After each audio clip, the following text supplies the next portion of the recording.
பிதாவாகிய தேவனையும் ஆண்டவரை இயேசுவையும் அறிகிற அறிவினாலே கிருபையும் சமாதானமும் பெருகுவதாக. இந்த கால வேளையிலே கர்த்தருடைய பிரசன்னத்தில் இணைந்திருக்கிற உங்கள் யாவரையும் இயேசுவின் இன்ப நாமத்தில் வாழ்த்துவதில் மகிழ்ச்சி அடைகிறேன். தேவனுடைய நாமம் மாத்திரம் மகிமைப்படுவதாக. இன்றைய செய்தியின் தலைப்பு The Secrets of the Dual Operations, இரட்டை செயல்பாடுகளின் ரகசியங்கள். The Secrets of the Dual Operations, இரட்டை செயல்பாடுகளின் ரகசியங்கள் என்னங்கிறத கேட்க போகிற நீங்களும் ஆசீர்வதிக்கப்படுவீங்க. ஆன்லைன் மூலமாய் கேட்கிற தேவனுடைய பிள்ளைகளும் அவருடைய இல்லங்களும் கர்த்தர் நிச்சயமாய் ஆசீர்வதிப்பார். செய்தி கேளுங்க, மற்றவங்களுக்கு ஷேர் பண்ணுங்க, அது குறித்த தகவல்களை போடுங்க, அது மற்றவர்களுக்கு பிரயோஜனமா இருக்கும். ரெண்டு விதமான செயல்பாடுகள், இரு விதமான செயல்பாடுகள் என்னென்ன, சபையில் எப்படி இருக்கணும் அப்படிங்கிறத வேதம் நமக்கு இந்த டூயல் பர்ஸ்பெக்டிவ், அதாவது இரு கண்ணோட்டம் அப்படிங்கிற முறையிலையும் பார்க்கலாம், இருவிதமான செயல்பாடுகள்ங்கிறதையும் பார்க்கலாம். இந்த ரெண்டு விதமான செயல்பாடுகளை நிறைய இடங்களில் பழைய ஏற்பாட்டிலிருந்து புதிய ஏற்பாடு வரைக்கும் நம்ம பார்த்துக்கிட்டே வரலாம். அதை ஒத்து பார்த்தா தான் கண்டுபிடிக்க முடியும். மேலோட்டமாக படிச்சுட்டே போயிடுவோம். ஆனால் எப்பொழுதுமே நின்று நிதானித்து உற்று பார்க்கும் பொழுதுதான் சில ஆழங்கள் தெரியும். மோசேக்கு தரிசனம் கிடைச்சது, தூரத்தில் இருந்து பார்க்கிறான். ஆனா கிட்ட வந்து உத்து பார்க்க, தூரத்திலிருந்து பார்க்கும்போது பார்த்த காட்சி வேற, கிட்ட வந்து பார்க்கும் பொழுது பார்த்த காட்சியினுடைய ஆழங்கள் வேற. அதுக்கப்புறம் அவனுடைய வார்த்தைகள், வாழ்க்கைகள் வேற மாதிரி இருந்து. ஆமென். அதனால பொதுவான பார்வை வேற, ஆழமான பார்வை வேற. நீங்க பறவைகளுடைய பார்வைக்கும் மிருகங்களுடைய பார்வைக்கும் அல்லது மனிதனுடைய பார்வைக்கு வித்தியாசம் கவனிச்சீங்கன்னா, கழுகுனுடைய பார்வை தான் வித்தியாசமானது. அதனுடைய கண்ணில் டைமண்ட் லென்ஸ் இருக்கு. நம்மளுடைய கண்ணெல்லாம் நம்மலாம் டைமண்ட் தான் மாட்டிக்குவோம், ஆனால் நம்ம கண்ணில் டைமண்ட் லென்ஸ் கிடையாது. கழுகு கண்ணில் ஒன்று தாங்க டைமண்ட் லென்ஸ். எத்தனை மைல் தூரத்தில் இருந்தாலும் அதனுடைய இரையை பூமியில் அக்யூரேட்டாக கண்டுபிடிக்க முடியாதால. அவ்வளவு ஒரு கூரிய பார்வையை கடவுள் அந்த மிருகம்னே சொல்லலாம். கழுகு வந்து ஒரு மிருகம் மாதிரி தான். நம்ம நினைக்கிறது வந்து பறவை தான், ஆனால் அந்த பறவையை பறவைகளுக்கு ராஜா என்று சொல்லுவார்கள். கிங் ஆஃப் த ஃபவுல்ஸ் சொல்லுவாங்க. பறவைகளுக்கெல்லாம் எதுதான் ராஜா? கழுகுதான். அந்த கழுகனுடைய வேகம் கவனிச்சீங்கன்னா எல்லா பறவைகளோட வேகமா இருக்கும்.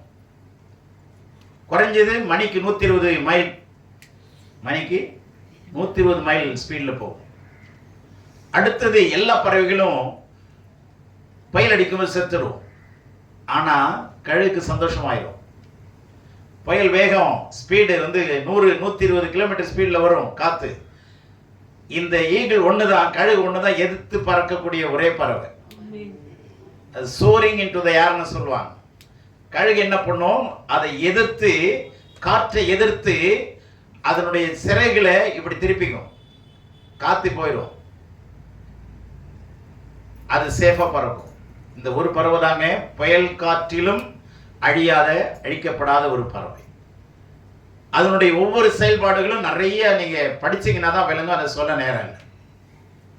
ஆகவே கடவுள் ஒவ்வொன்றிலும் வித்தியாசமான ஒரு சிருஷ்டிப்பை வைத்திருக்கிறார். ஆகவே இன்றைக்கு நான் சுருக்கமாங்களோடு கூட பேச வருகிற செய்தி என்னன்னா, சங்கீதம் 23:4 2 வார்த்தைகள் இருக்கு. நான் மரண இருளின் பள்ளத்தாக்கிலே நடந்தாலும் பொல்லாப்புக்கு பயப்படேன். தேவரீர் என்னோடே கூட இருக்கிறீர். உமது கோலும் உமது தடியும் என்னை தேற்றும். உமது கோலும் உமது தடியும் என்னை தேற்றும். இந்த சங்கீதத்தை தாவீது ஒரு மந்தையை மேய்க்கிற மேய்ப்பனுக்கு ஒப்பாக எழுதுகிறார். மந்தையையும் அந்த மந்தையை மேய்க்கிற மேய்ப்பனுக்கு ஒப்பாக எழுதுகிறார். அப்போ அந்த ஆட்டு மந்தையை மேய்க்கிற மேய்ப்பனுடைய கையில 2 இருக்கணும். என்ன இருக்கணும்? ஒன்று கோல், இன்னொன்று தடி. இந்த கோல் எதுக்கு?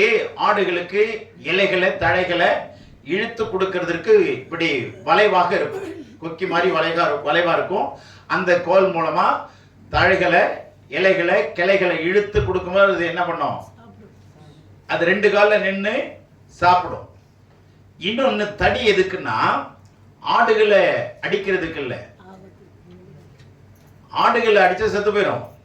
ஆனா ஆடுகளை திருடி போகிற மிருகங்களுக்கு அல்லது இரையாக சூறையாட போகிற மிருகங்களை அடித்து ஆடுகளை காக்கிறதுக்காக, மிருகங்களை அடிக்கவும் துரத்தவும் மந்தையை காக்கவும், இதுக்காக தான் தடி பயன்படுத்தப்படும். இதனுடைய அர்த்தத்தை நான் பின்னாடி சொல்றேன். இப்ப மேய்ப்பனுடைய கையில என்ன இருக்கணும்? கோலும். கோல் எதுக்கு?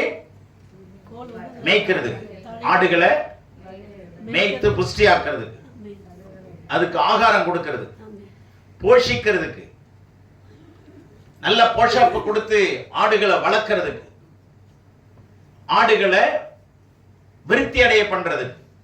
சரிங்களா? அதுக்கப்புறம் அதனுடைய சத்துருக்கள் நின்று அவைகளை காப்பாற்றுவதற்கு. சரிங்களா? இதுக்குதான் கோலும் வேணும், தடி வேணும். சரி, இன்னொன்று யாத்திராகமம் 27ஆம் அதிகாரம் 20ஆம் வசனம் 21ஆம் வசனம். குத்துவிளக்கு எப்பொழுதும் எரிந்து கொண்டிருக்கும்படி இடித்து பிழிந்த தெளிவான ஒலிவ எண்ணெயை உன்னிடத்தில் கொண்டு வரும்படி இஸ்ரவேல் புத்திரருக்கு கட்டளையிடுவாயாக.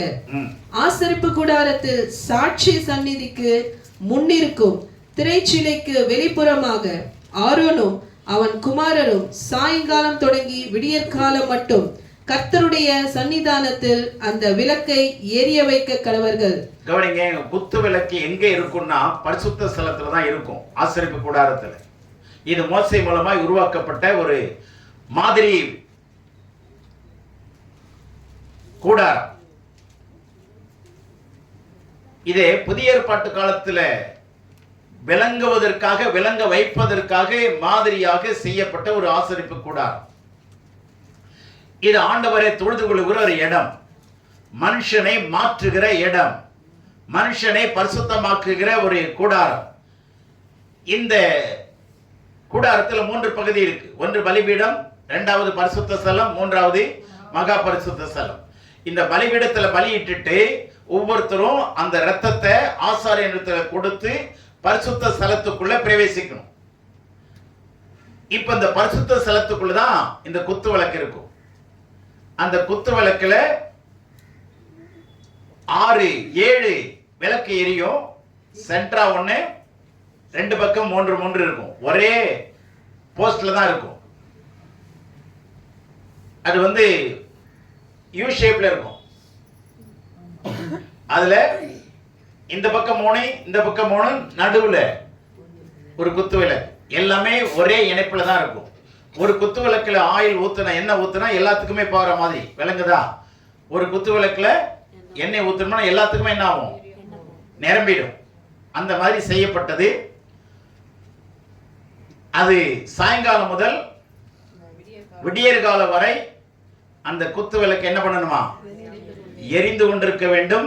அந்த எரிய வைக்க வேண்டிய வேலை ஆசாரியனுடைய வேலை. அதுல என்ன இருக்குன்னா 2 விஷயம் இருக்கு. என்னன்னா, குத்து விளக்கு விடிய காலம் வரைக்கும் எரியணும், ராத்திரி முழுவதும் எரியணும். அந்த இடத்துல இருள் இருக்கக்கூடாது. அப்படி பிரதான ஆசிரியன் என்ன செய்வான்? சில நாட்கள்ல ஆசாரியனை வேலை செய்யறானா இல்லையான்னு கண்காணிக்கும்படி அவன் இன்ஸ்பெக்ஷனுக்கு வரும்பொழுது எந்த ஆசாரியனாவது இந்த விளக்கை கொளுத்தி விட்டு தூங்கி இருந்தால் அந்த ஆசாரியன் கொல்லப்பட வேண்டும். கடுமையான கட்டளை. அப்ப தூங்குவானா? சரி, தூங்க மாட்டான். அப்புறம் இந்த விளக்கினுடைய விளக்குல என்ன இருக்கும்? என்ன இருக்கும்? திரி இருக்கும். என்ன இருக்கும்? திரி இருக்கும். இப்ப எரிய விடியற் காலம் வரைக்கும் எரியணும்னா என்ன பண்ணணும்? ஆசாரியனுடைய வேலை என்ன குறைதான்னு பார்க்கணும். ஒண்ணு குறைஞ்சோன்னு என்ன பண்ணணும்? ஊத்தணும் போதுமான அளவு. அதுக்கப்புறம் என்ன பண்ணணும்? திரிய தூக்கி விடணும். ஏன்னா எரிஞ்சு எரிஞ்சு சாம்பலாயி என்ன பண்ணும்? குறைஞ்சிட்டே போகும்ல. எல்லாம் அந்த நூல்ல செய்யப்பட்ட திரிகள். அந்த நூல்ல செய்யப்பட்ட திரி எரிஞ்சு எரிஞ்சு சாம்பலாகும் போது திரி என்ன பண்ணணும்? தூக்கி விடணும். அதுக்கப்புறம் திரியில கருப்பு கார்பன் கட்டும் இல்லையா, அதை என்ன பண்ணணும்? நீக்கணும். அதுக்கு ஆசாரியனுடைய கையில ரெண்டு இருக்கணும். ஒன்னு கத்திரிக்கோள் இருக்கணும், இன்னொன்னு தூண்டுகோல் இருக்கணும். ஆசாரியனுக்கு காண்டுகோல் வரக்கூடாது. புரியுதா? அவன் கையில ரெண்டு தான் இருக்கணும். ஒன்னு கத்திரிக்கோளும் இன்னொன்னு தூண்டுகோல். இதெல்லாம் எதுக்கு சொல்லப்பட்டிருக்குன்னா, இப்ப நடக்கிற சபையில இருக்கிற மந்தைகளாகிய ஆடுகளுக்கு வெளிச்சம் கொடுக்க வேண்டியது சபை. சபைக்குள்ள ஆண்டவர் இருக்கிறார். சபையை ஏற்படுத்தினது ஆண்டவர். அல்லேலூயா. அப்போ அந்த வெளிச்சம் விளங்கணுமா இல்லையா? அந்த வெளிச்சம் நமக்குள்ளே இருந்து வெளியே வர்றதுக்கு நாம தான் தெரியா இருக்கிறோம். நாம் தான் ஆலயமாய் இருக்கிறோம். வெளிச்சம் கொடுக்கிற ஒரு நாம தான். இயேசு நமக்குள்ள இருந்தா நமக்குள்ள இருந்து வெளிச்சம் வரணும். அதனாலதான் ஆண்டவர் இயேசு சொன்னார் மத்தேயு 5:14, நீங்களே உலகத்திற்கு வெளிச்சமாய் இருக்கிறீர்கள். அப்போ நம்ம சரீரமாகிய திரி எரிய எரிய சில கருப்பு கார்பன் போல, அந்த கருப்பு திரி கருப்புல உருண்டை உருண்டையா வரும் இல்லையா தெரியல, அது என்னன்னா நம்முடைய வாழ்க்கையில வருகிற பலவீனங்கள், சுகவீனங்கள், வியாதிகள், வறுமைகள் அல்லது முறுமுறுப்புகள். என்ன ஆண்டவரே நான் ஜெபம் பண்றேன் ஒண்ணுமே நடக்கல, நான் எதுக்கு சர்ச்சுக்கு போகணும், நான் இனிமே எதுக்கு நான் வேதத்தை வாசிக்கணும், இப்படி ஒரு பின்மாற்றமான தளர்ந்து போன சோர்ந்து போன நிலைமை.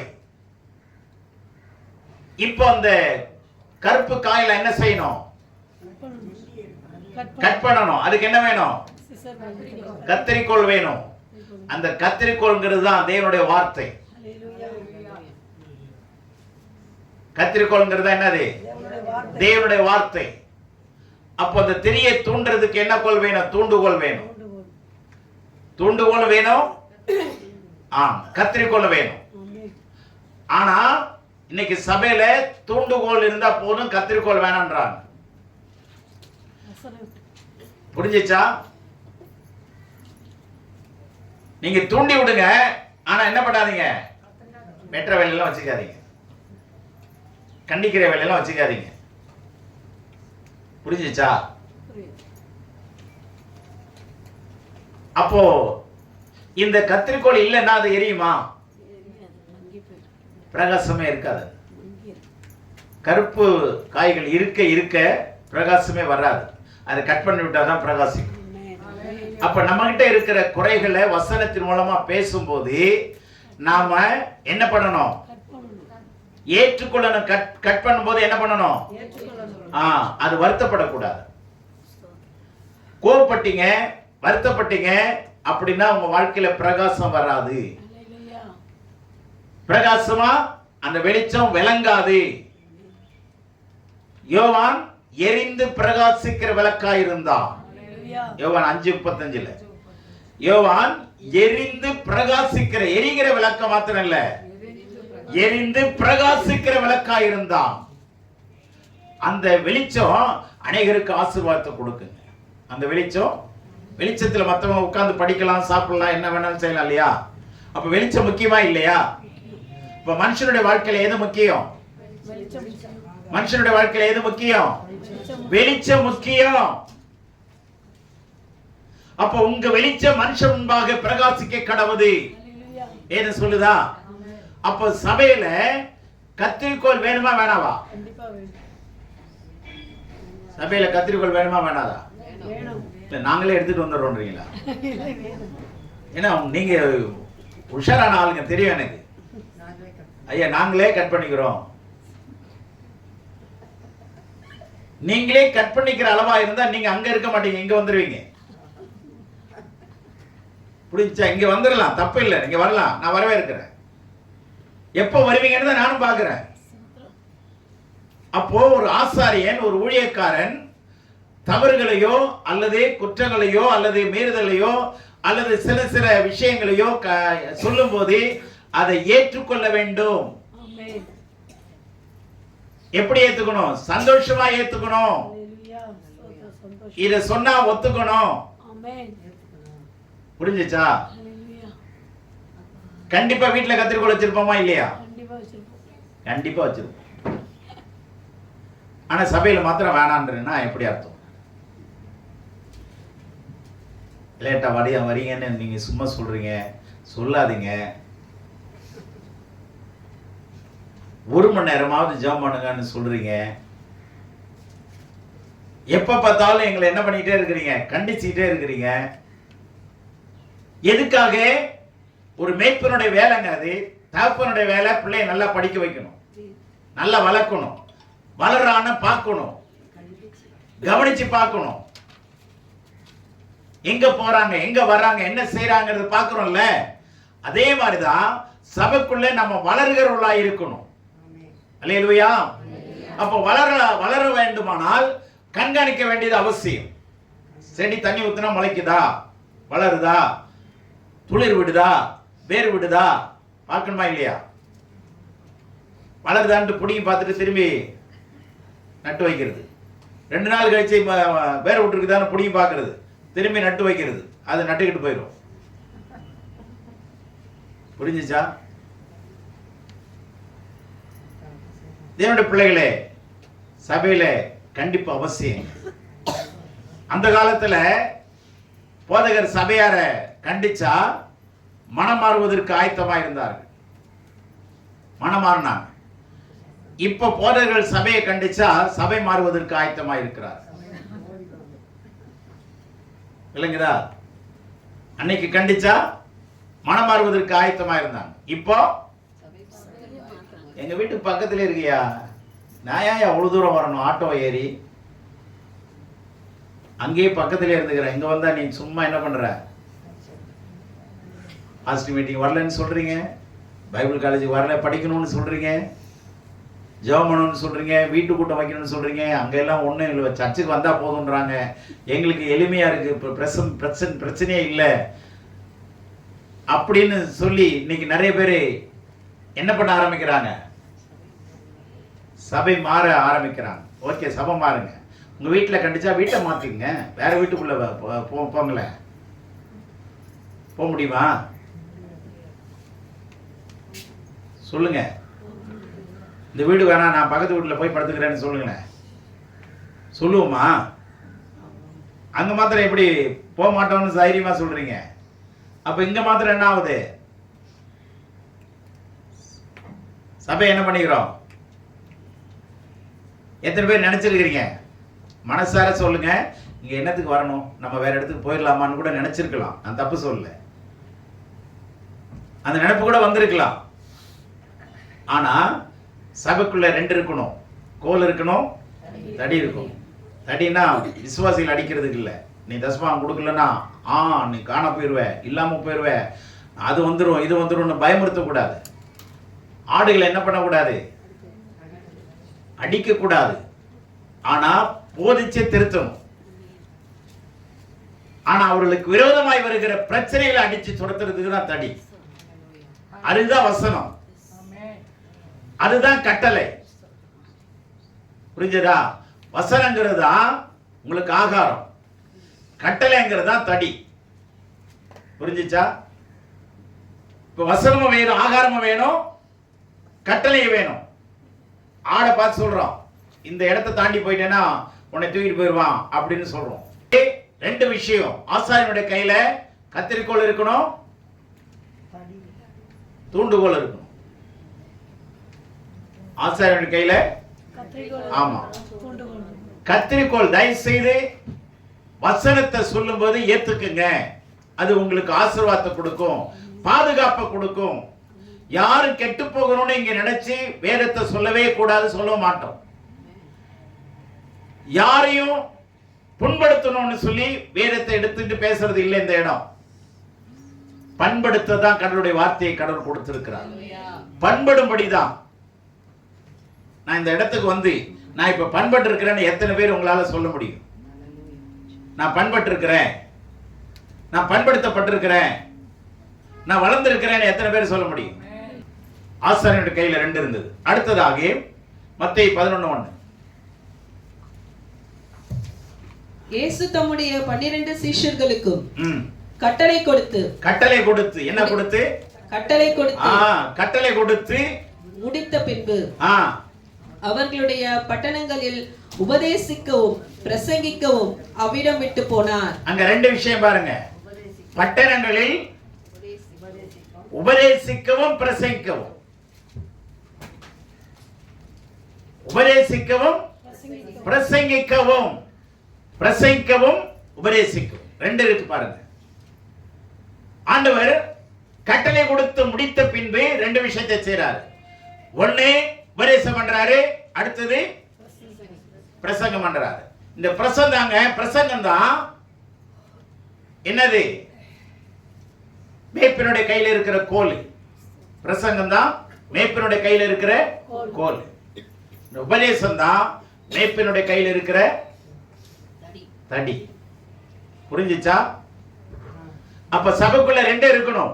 என்ன இருக்கணும்? பிரசங்கம் இருக்கணும். பிரசங்கம் இருக்குன்னா உங்களை வளர்க்கிறதுக்கு,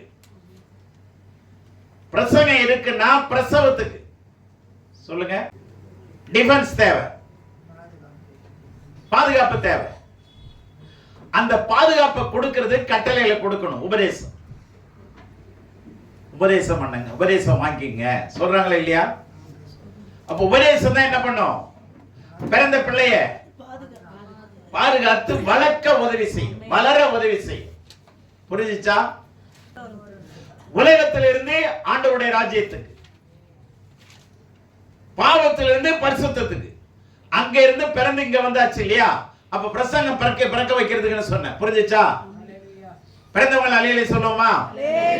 அல்லேலூயா. ஆமா, சரி. இப்ப பிறந்தாச்சு. பிறந்தவங்களை வளர்க்கணுமா இல்லையா? வளர்க்கறது பிள்ளைகளுக்கு என்ன சொல்லி தரோம்? உபதேசம் பண்றோம் இல்லையா? அம்மா, நீ பெரிய பிள்ளை ஆயிட்ட, எல்லாரோடையும் பேசக்கூடாது. எந்த நேரத்திலையும் போகலாம், எந்த நேரத்திலையும் வரலான்னு நீங்க என்ன பண்ணக்கூடாது, நினைக்க கூடாது. எங்க போனாலும் அம்மா கிட்ட சொல்லிட்டு போகணும், அப்பா கிட்ட சொல்லிட்டு போகணும். கட்டளையா இல்லையா? அதாங்க உபதேசம். உபதேசம் அதுதாங்க பாதுகாக்கும். வெறும் வசனங்களையே படிச்சுட்டு போயிட்டீங்கன்னா நிறைய சாப்பிட்டு கொழுன்னு ஆகலாம். மாம்சம் கொழுச்சுச்சுன்னா சும்மா இருக்குமா? எந்த ஆட்டுக்குட்டியாவது கொஞ்ச நேரம் நிக்கிறத பாருங்களேன், நிக்குமா? எந்த ஆட்டுக்குட்டியாவது நிக்கும்? ஒரு பாட்டில் கூச்சிக்கிட்டே இருக்கும். மாம்சம் கொழுச்சுன்னா உங்களை சும்மா இருக்க கூடாது. எங்கேயாவது சுத்த சொல்லும், எங்கேயாவது பார்க்க சொல்லும், ஏதாவது வாயில போட்டு அரைக்க சொல்லும். ஒழுங்கு கெட்டு போயிடும். அப்ப என்ன தேவை? பிரசங்கம், உபதேசம் தேவை. பிரசங்கம் பண்றது எதுக்குன்னா, இதெல்லாம் பாவம், இதெல்லாம் அக்கிரமம், இதெல்லாம் குற்றம், இதெல்லாம் தெய்வ குற்றம், இதெல்லாம் மீறுதல் அப்படின்னு பிரிச்சு பிரிச்சு காட்டுறது தான் பிரசங்கம். பாதுகாக்கிறதுக்கு தனியா உபதேசத்துக்கு வந்துடும். 2 விஷயத்தை மறந்துடாதீங்க. ஆசரிப்பு கூடாரத்துக்கு போனா கத்திரிக்கோள் இருக்கணும், தூண்டுகோள் இருக்கணும், என்கரேஜ்மெண்ட். தூண்டுகோள்னா என்ன? நல்லா ஜெபம் பண்றீங்க. மேல இப்ப நல்லா நீங்க ஜெபம் பண்றது விதத்தை பாருங்க, அவங்க நல்லா ஜெபம் பண்ணுவாங்க. முன்னாடியை விட இப்ப நல்லா ஜெபம் பண்றாங்க. எல்லாரும் நிறைய பேர் ஆராதனை நல்லா செய்றீங்க. நம்ம சபையை தாண்டி வெளியில ஆராதனை பண்றாங்களா? யாராவது சரியா பண்றாங்களா பாத்தீங்களா?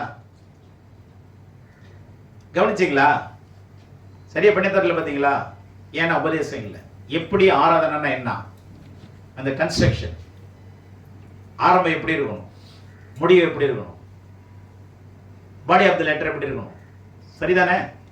அப்ப இதெல்லாம் எதுல வரும்? உபதேசத்துல வரும். நிறைய பேருக்கு ஜெபத்துக்கும் ஆராதனைக்கும் வித்தியாசம் தெரியல, துதிக்கும் நன்றிக்கும் வித்தியாசம் தெரியல. அப்ப உபதேசம் தான் நம்மளை உருவாக்கும். உபதேசம் தான் பிரசங்கம் நம்மளை பிறக்க வைக்கும். உபதேசம் என்ன பண்ணும்? தயவுசெய்து சொல்லுங்க, உபதேசம் என்ன பண்ணும்?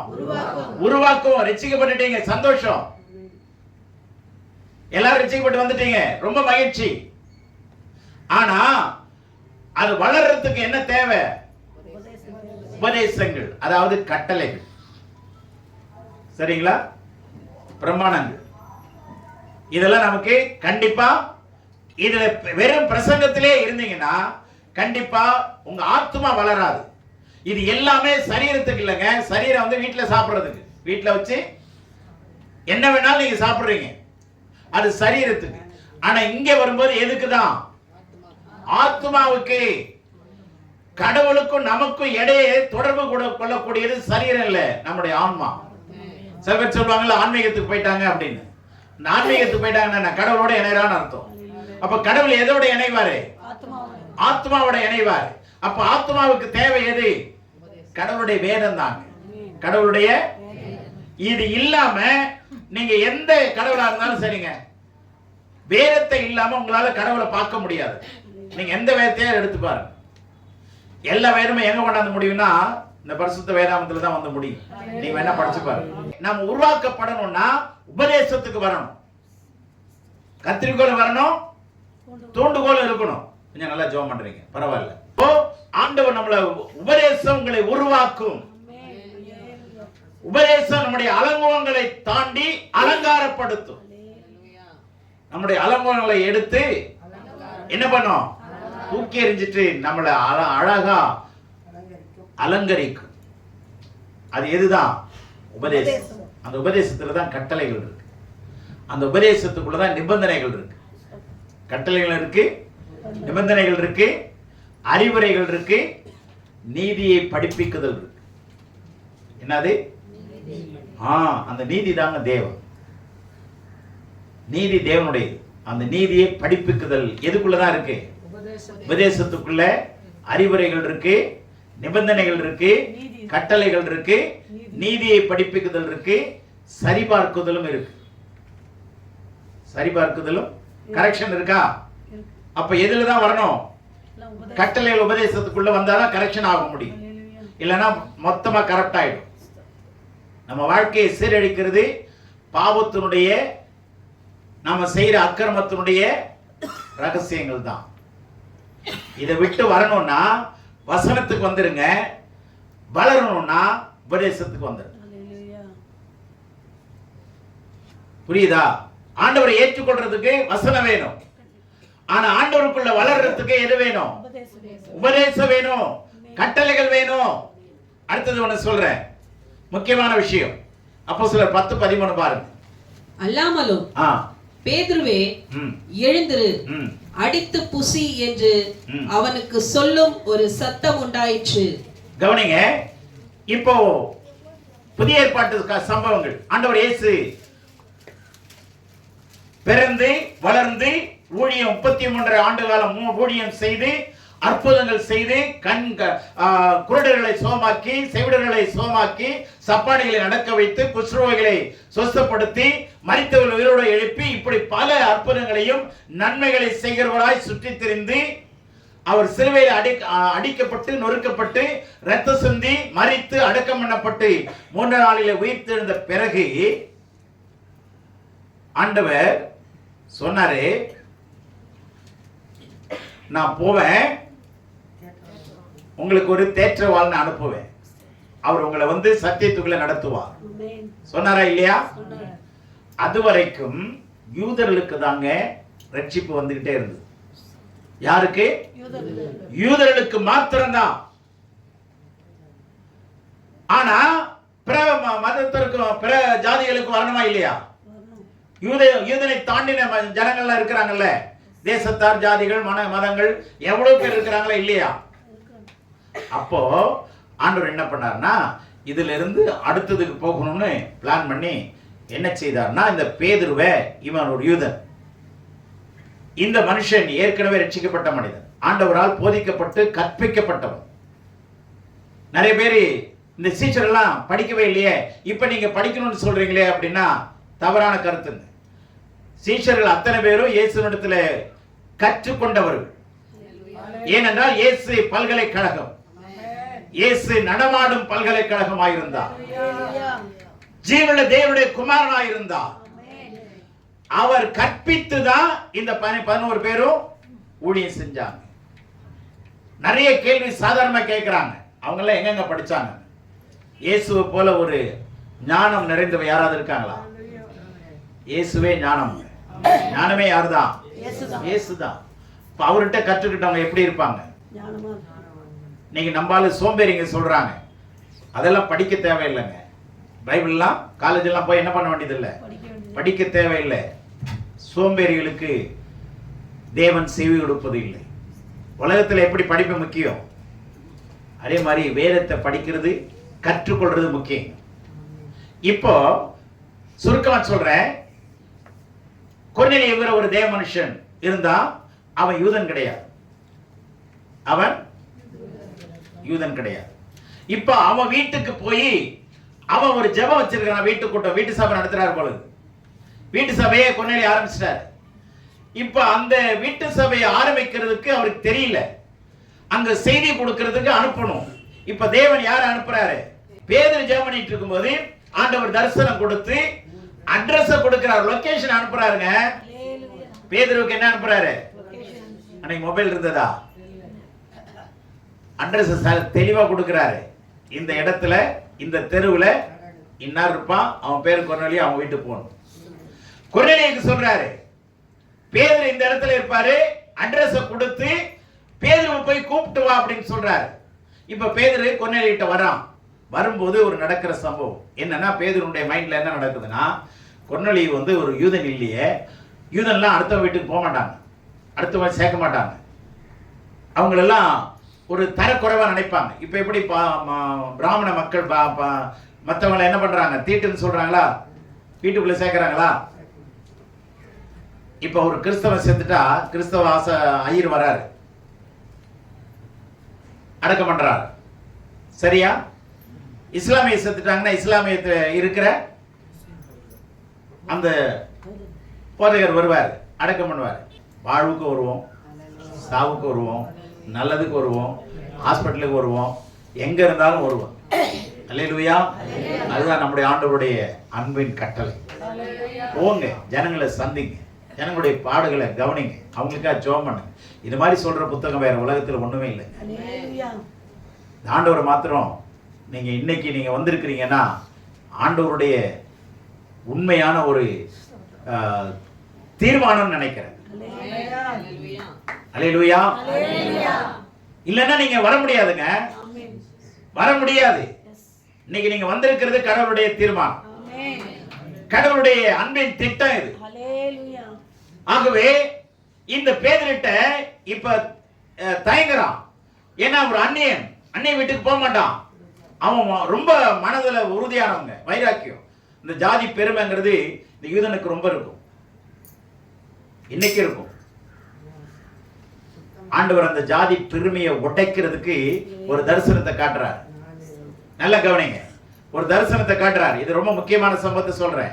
வானத்திலிருந்து ஒரு போர்வை 4 பக்கமும் கட்டி, அந்த போர்வைக்குள்ள அசுத்தமான மிருகங்கள், சுத்தமான மிருகங்கள் இருக்கு.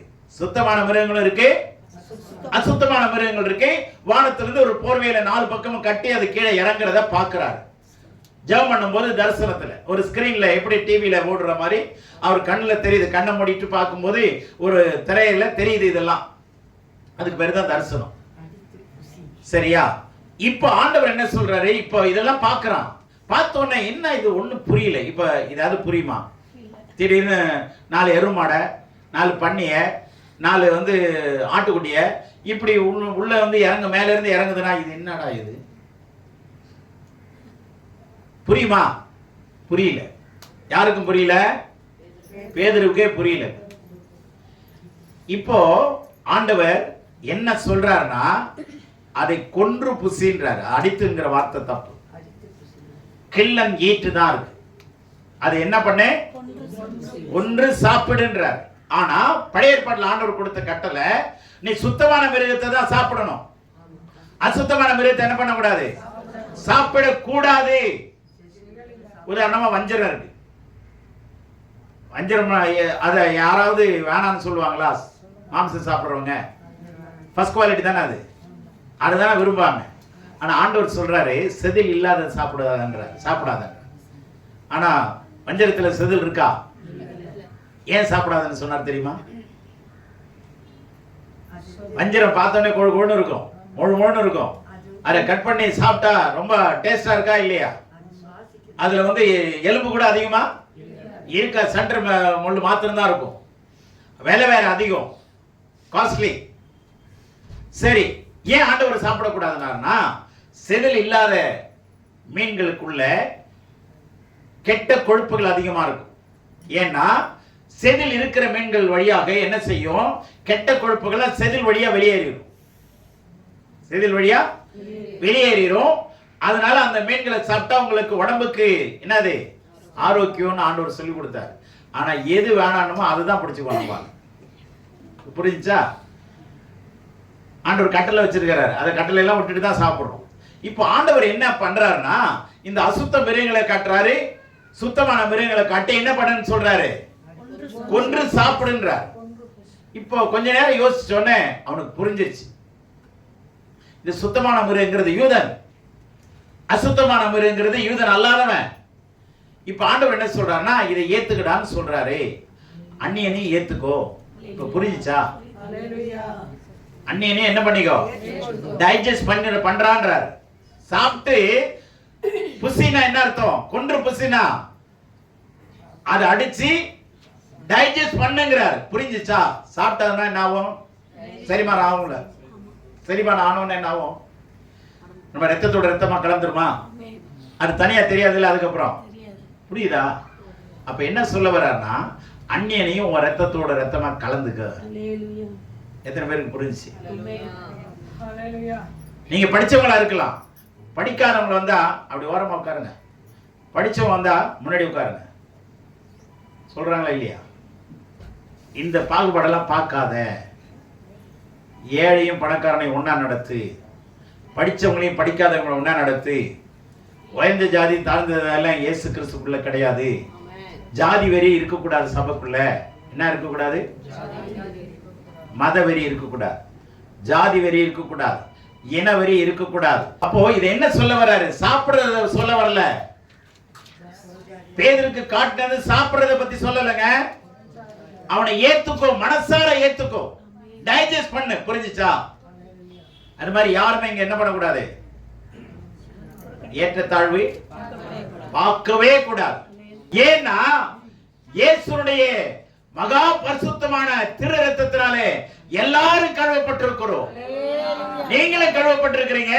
உங்க பக்கத்துல உட்கார்ந்து இருக்கிறவங்க படிக்காதவங்க இருந்தாலும் அவங்களும் இயேசுவின் ரத்தத்தினால கழுவப்பட்டதுனால அந்த இயேசுவின் ரத்தத்துக்கு கொடுக்கிற மரியாதை. நீங்க பாகுபாடு பார்த்தீங்கன்னா இயேசுவின் ரத்தத்தை அவமதிக்கிறீங்கன்னு அர்த்தம். நான் சொன்னது விளங்குச்சா? இது எங்க பார்ப்பாங்கன்னா, எங்கதான் இந்த பாகுபாடு பார்க்க வேண்டிய சூழ்நிலை வரும்? இயேசுவின் ரத்தத்தினால கழுவப்பட்டவர்கள் என்ன பண்ணக்கூடாது? ஆமா, ஜாதி வேற்றுமை பார்த்தோம் அப்படின்னா we are not fit to be a believer. ஒன்னு ஜெபம் பண்ணுங்க. நீங்க விரும்புற யாரையா இருந்தாலும் நான் ஏற்றுக்கொள்றேன் ஆண்டவரே. எந்த மனுஷன் கர்த்தர் கொடுக்கிறது நன்மையானதான் கொடுப்பா. நல்லா புரிஞ்சுங்க. God will give you what is good. கர்த்தர் நன்மையானதே தருவா. அது எங்க இருந்து தந்தாலும் தீமையை கடவுள் கொடுக்கவே மாட்டார். கர்த்தர் கொடுக்கிற ஆசீர்வாதம் ஐஸ்வரியத்தை கொடுக்கும், அதனோட வேதனையை கூட்ட மாட்டார். இந்த டைஜஸ்ட் பண்ணுங்கிற வார்த்தை ரொம்ப முக்கியங்க. அடித்து புசினா என்ன அர்த்தம்? கொன்று புசினா என்ன அர்த்தம்? அந்த கெட்ட சுபாவத்தை கொன்னுடு. இப்ப புரிஞ்சா? கொன்றுனா என்ன அர்த்தங்க? மாம்ச, அதாவது ஜென்ம சுபாவம் ஒண்ணு இருக்குல்ல, இதெல்லாம் சபைக்குள்ள இருக்க கூடாது. எல்லாரையும் கடவுளுடைய பிள்ளைகளா ஏற்றுக்கொள்ளும். இயேசுவின் ரத்தத்தினாலே மீட்கப்பட்டவர்களா இருக்கிறபடினாலே யாரையும் நம்ம ஏற்றத்தாழ்வு பார்க்க கூடாது, அவமரியாதையா நடத்தக்கூடாது. அப்படின்னா யாரை அவமானப்படுத்துறோம்னு அர்த்தம்? ஆண்டவரே. அடித்து புசினா என்ன அர்த்தம்னா உன்னுடைய நகமும் சதையும் போல மாறு. அல்லேலூயா. கொன்று சாப்பிடுனா என்ன அர்த்தம்? அவனுடைய சுபாவத்தை கொன்னுடு. இப்ப மேய்ப்பனுக்கு இந்த விஷயத்தை சொல்றாரு. அடித்து பூசினா என்ன அர்த்தம்? மேய்ப்பனாகிய ஊழியக்காரனே, சபையில இருக்கிறவங்களுடைய பழைய சுபாவங்களை கொல்லு. முதல்ல பழைய சுபாவங்களை என்ன பண்ண? கொன்னுடு. இது கடவுள் ஊழியக்காரன் கொடுத்திருக்கிற கத்திரிக்கோள், தூண்டுகோள். புரிஞ்சா? பழைய சுபாவம். இப்போ உதாரணமா சொல்றேன். இப்போ லைட்டு போயிட்டு சாயந்தரம் வந்து லைட்டு போடுறாங்க. லைட்டு போட்ட உடனே நம்முடைய சம்பிரதாயம் என்ன பண்ணுவோம்? லைட்டை போட்ட உடனே லைட் வந்துருச்சுங்க, என்ன பண்ணுவோம்? சொல்லுவோமா இல்லையா? இது என்னது? பழைய ஜென்ம சுபாவம். புரியுதா? அமாசை வந்துருச்சுன்னா அதுக்கு ஒரு சடங்கு இருக்கு, சரியா? பௌர்ணமி வந்துச்சுன்னா அதுக்கு ஒரு சடங்கு இருக்கு. அதனால தயவு செய்து சொல்றேன், நல்லா புரிஞ்சுங்க. கர்த்தர் எல்லா நாளையும் நல்ல நாளாக படைத்தார். பிறக்கும் போது எல்லாம் நல்லவங்களா தான் பிறக்கிறோம்னு சொல்றோம் இல்லைங்க. பிறக்கும் போது எல்லாரும் நல்லவங்களா தானே பிறக்கிறோம்னு சொல்றோம். வேதத்துல உண்மை கிடையாது. அவன் கற்பத்துல உருவாகும் போது அவனுடைய தாய் தகப்பனுடைய ஆன்மா எப்படி இருக்கோ அதன்படிதான் அவன் உருவாக்கப்படுறான். அதனாலதான் ஜென்ம சுபாவம் உள்ள வருது. இப்ப புரிஞ்சா? ஆண்டவருடைய சிருஷ்டிப்பு ரொம்ப முக்கியமானதுங்க. அவனுடைய சோல் வழியா, டிஎன்ஏ வழியா, இப்ப புரிஞ்சா? அவனுடைய ஆன்மா படி, பெற்றோருடைய ஆன்மா படி தான் உருவாக்கப்படுறான். இப்ப புரிஞ்சா? அப்ப ஜென்ம சுபாவம் வருதா இல்லையா? அப்ப அது எங்க ஒழிக்கப்படணும்?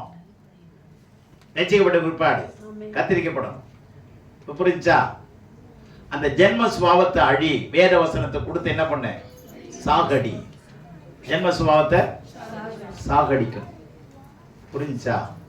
மனுஷீகத்தை சாகடிச்சு தெய்வீகத்தை உண்டாக்குறது. தெய்வீகத்தோட என்ன? தேவனுடைய வார்த்தையை புசி. அல்லேலூயா. புரிஞ்சா? ரத்தத்தோட ரத்தமா கலந்துக்கும். இப்ப நீங்க 4:30 மணிக்கு எழுந்து பழகிட்டீங்கன்னு வச்சுங்களேன், எங்க போய் படுத்தாலும் எத்தனை மணிக்கு எழுந்துச்சிருவீங்க? ஏன்னா அது 4:30 மணிக்கு டான்னு எழுப்பி விட்டுரும். புரியுதா உங்களுக்கு? அது மாதிரி ரத்தத்தோட ரத்தமா நீங்க பழகணும். கடவுளுடைய சுபாவத்தை உருவாக்கும். சுபாவத்தை என்ன பண்ணணும்? ஏன்னா டைஜஷன்ங்கிறது பெரிய ஒரு பாடங்க, அது சொல்ல நேரம் இல்லை. ஏன்னா சாப்பிட்ட உடனே அது போய் டைஜஸ்ட் ஆகுறது 4 மணி நேரம் ஆகுதா? நிறைய வேலை செய்யுதா? அது மாதிரி நீங்களும் வேலை செய்யணும். கடவுளுடைய சுபாவத்தை உருவாக்குறதுக்கு என்ன பண்ணணும்? நீங்களும் கஷ்டப்படணும். வேதத்தை நிறைய படிக்கணும். படிக்கும்போது கடவுளுடைய வார்த்தையை கேட்கணும், கீழ்ப்படியணும், ஜனங்களோட சேரணும், ஊழியக்காரன்ட்ட வந்து ஆலோசனை கேட்கணும். இது புரியல கேட்கணும், என்ன செய்யணும் கேட்கணும், அந்யோன்யம் இருக்கணும், ஐக்கியம் இருக்கணும். தனிமரம் தோப்பாகாது. தனிமரம் தோப்பாகாது. தோட்டத்துக்குள்ள இருந்தீங்கன்னா பாதுகாப்பு. தோட்டம் தாங்க சபை. சபையை மேய்க்கிற ஒரு நான் இல்ல, கர்த்தர் தான். என்னையும் மேய்க்கிற ஒரு கர்த்தர் தான் கிடையாது. நம்ம எல்லாரும் புண்ணியர். புண்ணியவனே வாழ்க, கிறிஸ்துக்களே வாழ்க. மரியாதை என்ன சொன்னா?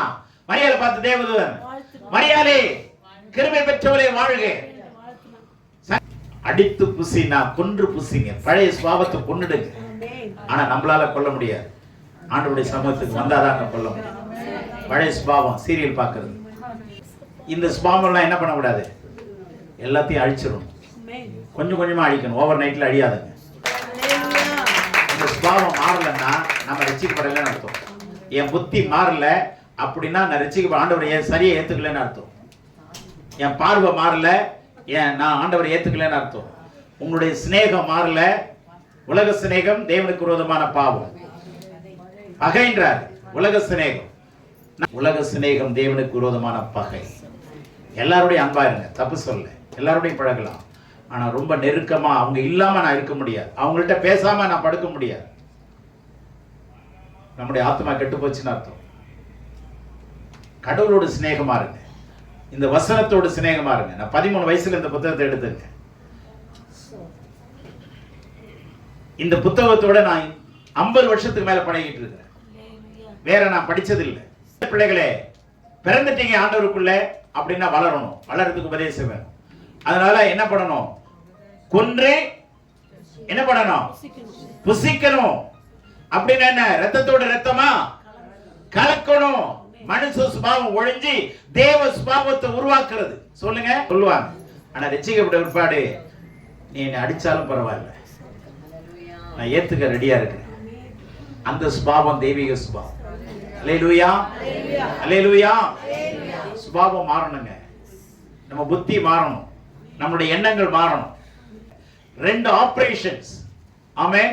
2 விதமான கொள்கைகளை கடவுள் வெளிப்படுத்திட்டு இருக்கிறார். இன்னைக்கு என்ன சொல்லுது? கம்யூனியன் பத்தி இந்த திருவிருந்தில் என்ன சொல்லுதுன்னா, என்ன நினைவுகூருங்கள், என்னுடைய மரணத்தை தெரிவிங்கள். 2 விஷயம். என்ன நினைவுகூருங்கள், இது 2லயும் பெரிய விஷயங்கள். இன்னொரு நாளைக்கு சொல்றேன். புரியுதுங்களா? இது வரைக்கும் புரிஞ்சுச்சா? இப்ப சபைக்குள்ள வந்தா நம்ம மாறணுமா மாறக்கூடாதா? புரியுதா? கர்த்தர் நம்மை ஆசீர்வதிப்பா. கர்த்தர் நம்மோடு கூட இருக்கிறார். அதனால தெய்வீக சுபாவத்தை நம்ம ரத்தத்தோட ரத்தமா கலக்க பாருங்க. கர்த்தர் நம்மை ஆசீர்வதிப்பாராக. ஆமென்.